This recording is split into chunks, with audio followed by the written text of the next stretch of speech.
blimp there. So perfect day to be outside as well, just hanging out outside, maybe checking out a blimp in the sky as well. Yeah, well, we had the clouds in the morning, which may have been tough for seeing blimps, but the afternoon sunshine, you get that one more day tomorrow, and then some big changes that I've mentioned. Crazy weather. It's up and down. 40-degree temp drop. We'll just put it at that in the span of a day. So that's a lot for people. But today was another tied record high at Camp Mabry and Austin Bergstrom.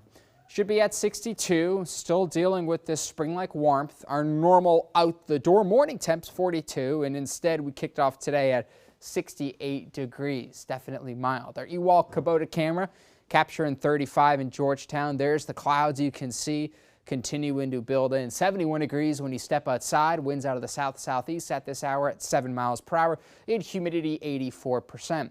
Right now, got some 60s in the hill country, 70s through the I-35 corridor, further east toward Montgomery and Fayette, 72 in Bastrop, and 70 degrees in San Marcos.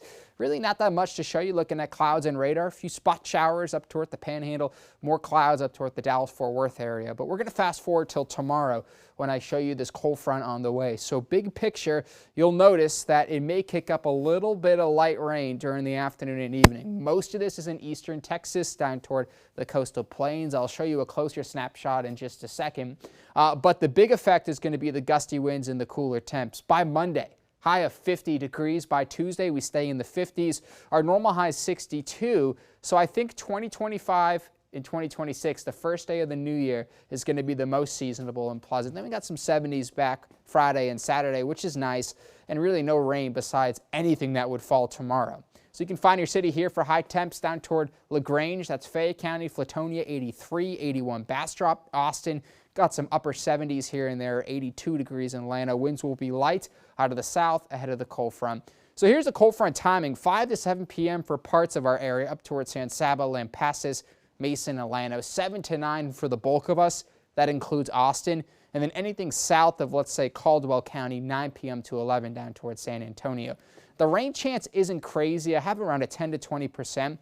Most of that's going to be east of the metro down toward places like Lee and Fayette, and that spot shower could expand a little bit further west once it moves past central Texas.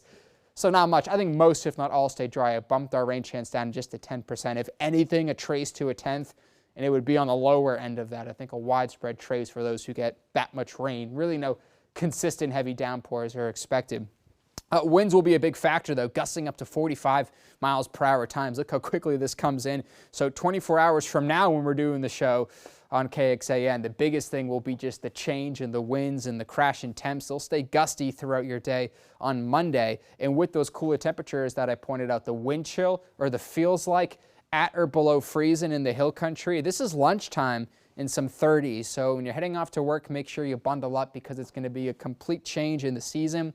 Although by Tuesday, Wednesday, we're back up into that more seasonable 60s and then 70s by Friday and Saturday. Could see a freeze Tuesday and Wednesday, although I have it at 34. We've only had one so far at Camp Mabry. But all in all, temperature whiplash here in central Texas across the next 7.